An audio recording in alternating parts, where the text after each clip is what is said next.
Okay, so what is a class? Well, put simply, a class is a blueprint for an object. But then that begs the question, what is an object? Well, an object is in essence a bundle of data or variables that hold data. I'm just going to say of data and methods. So what is data? Data is just memory on the computer that holds values. We've seen some basic data types. Int, we should know. It holds anything that is a whole number or an integer. Can hold negative values, can hold 0, but it cannot hold any sort of fractional part, anything with a decimal point. Double is to hold numbers with a decimal point. Char is a character in the alphabet. Or it could be the symbols 0 through 9, a numeric symbol, or a punctuation mark. Or Boolean is for holding true-false data. So these are the most common basic data types. And so if we understand what each of those are, we have an idea what data is. What is a method? A method is a bundle of instructions to be executed.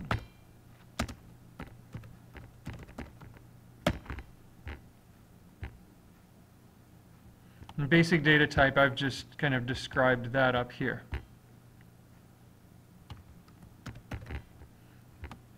And just with those definitions, it's sure to be confusing. So whenever you're learning new vocabulary, the first thing is to learn the definition.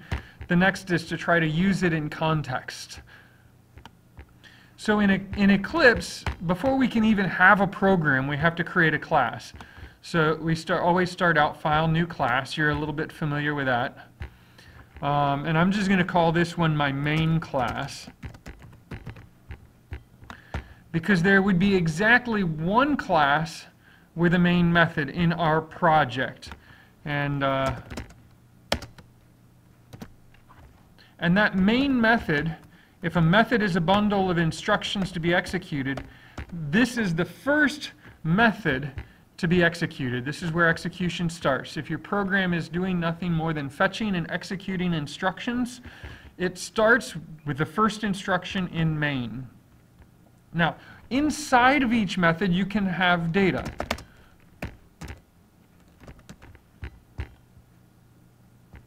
And the way to think about this in memory is that each method, when it's executed, is kept on the stack. And so a little memory is set aside for each method when it's being executed on the stack for the variables of that method. So if this is main, and it's got variables x and y, that's main on my stack. The stack is just a chunk of memory on your computer. Your computer organizes memory into two spaces. One is the stack, and the other is the heap. All methods live on the stack. So when a method starts executing, memory is set aside for that method on the stack, and all of the variables that are declared within that method are stored within that memory that's set aside for that method. All objects live on the heap. So remember, a class is a blueprint for an object. We'll come back to that. An object is a bundle of data and methods. So if we look at our main class, this main method isn't going to do anything interesting, but we can give it instructions like printing something.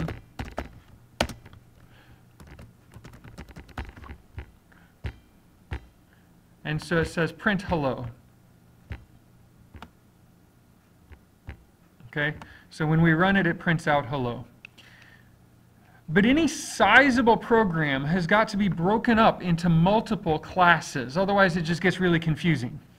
You cannot just put all of your instructions in main. Otherwise, you will get completely lost in any sizable project. So what is this all about? Let's see an example of another class. And this is just going to be a trivial example just to give you an idea. So if I create a new class, and I'm going to call this test class.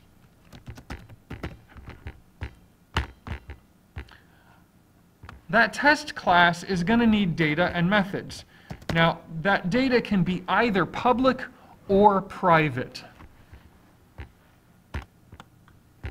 Public data is accessible outside of the class. Private data is only accessible inside the class. What do you mean?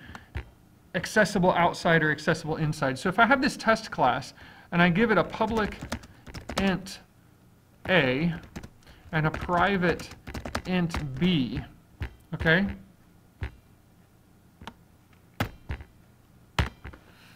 It's got two members, A and B.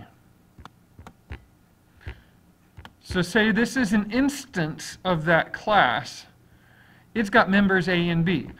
We call this instance of the class an object. If I want to create another object that is an instance of the same class, that other instance is going to have its own A and B.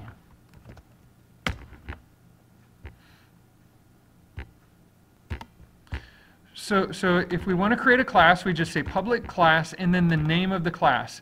The name of the class we think of as the type of the class. And then we declare the data.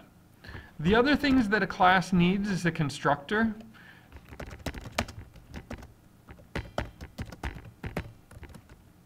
The constructor looks a lot like a method, except that the constructor does not have a return type.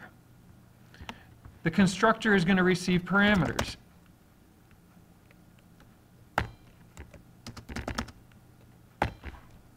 Those parameters are listed within round brackets.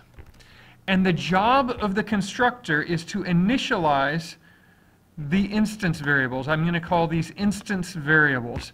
They're the variables that belong to the class, well, an instance of the class. And to initialize them, that means set an initial value to them. So I can say A equals W and B equals Q.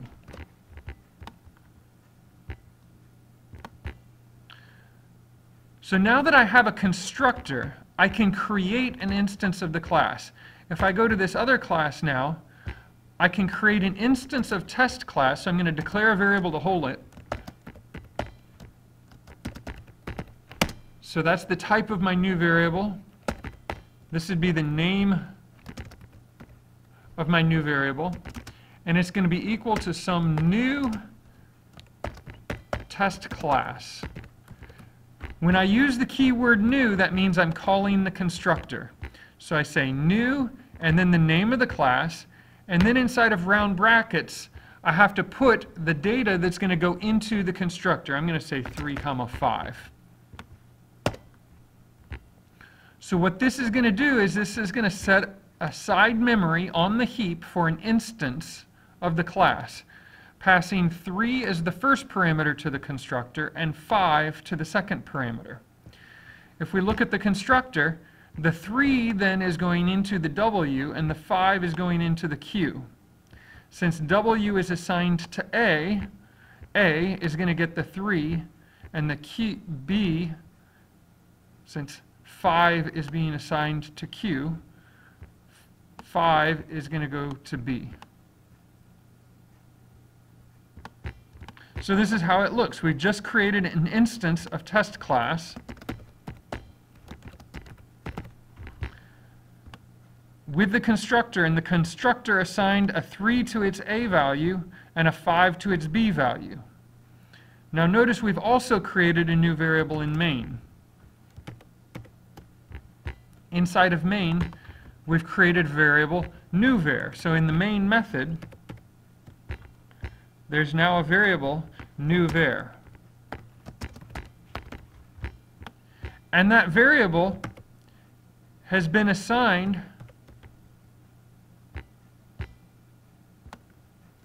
the value of this new object that we created in memory.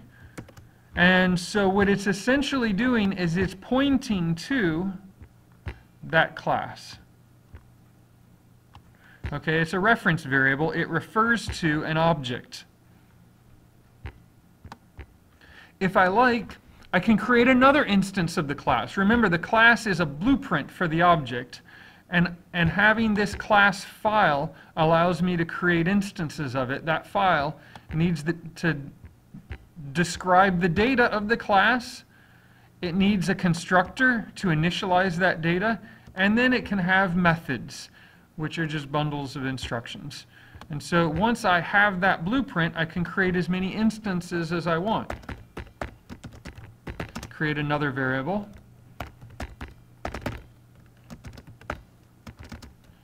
And give it some other new instance of a test class. And we'll give this one different values. So this instance is going to have the values 7 and 12. The 7 gets copied into the W, the 12 gets copied into the Q, and then inside of the constructor it takes the value that was given to it for W and assigns it to the A variable, and the value that it received in Q and assigns it to the B variable.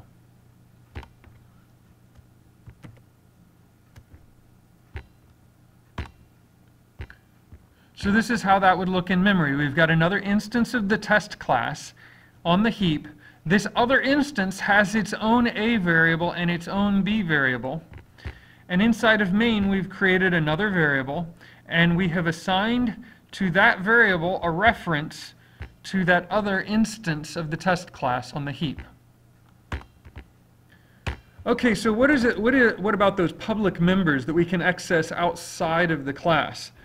Well, if we type in new var dot, okay, so the dot operator allows us to access the members of a class. And in this case, we can access all of the public members because we're outside of the class. And so we've got this member A that we declared as public. Now we see a lot of other members here, equals and get class and hash code, and notify, notify all, toString, wait. And these members were inherited from a parent class. Every object inherits at least these members. And we'll get to inheritance in more detail later. But just know that these come from a parent class. And it will inherit certain members from its parent. But any other members you want to add are added inside of the class. So we declared two members, A and B. A was public, so we have access to A right here. Okay? But B was private, so we don't have access to it outside. Now, if we write code that is in between these squiggly brackets, and we mess with an instance of the test class, well, as long as our code is between the squiggly brackets, we'll have access to both the A and B members of that test class. But if our code is outside of the class, then we have only access to the public members. And so we can print out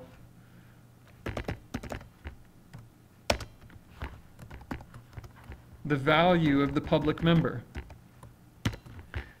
And since new var got a 3 as the value of the member A, this line of code should print out a 3.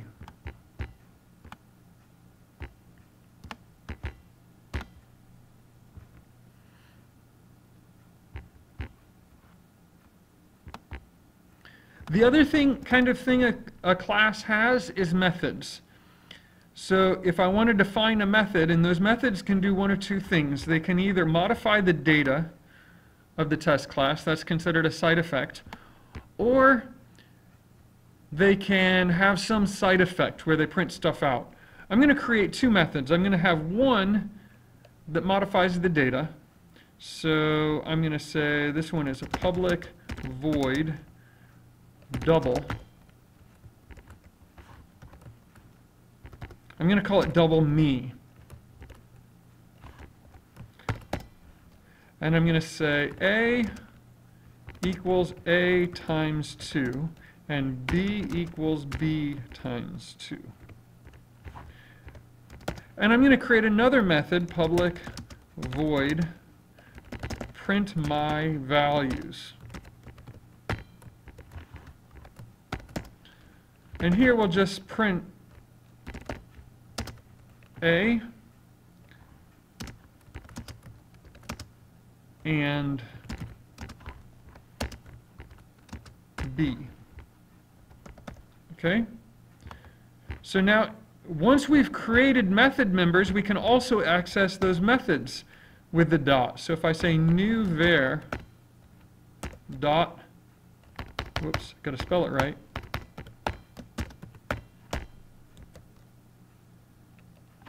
dot double me,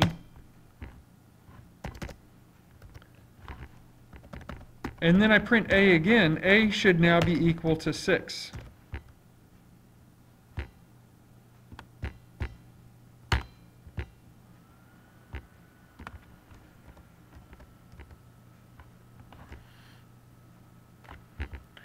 So that is pretty much the main things that you need to know about classes.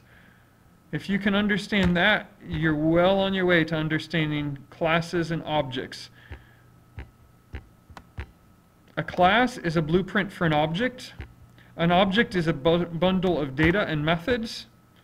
Data, memory on the computer to hold values. A method is a bundle of instructions to be executed. We know about basic data types. We've known that for a long time. Public, so all the members of a class are either public or private. If they're public, they're accessible outside the class. If they're private, they're only accessible inside the class.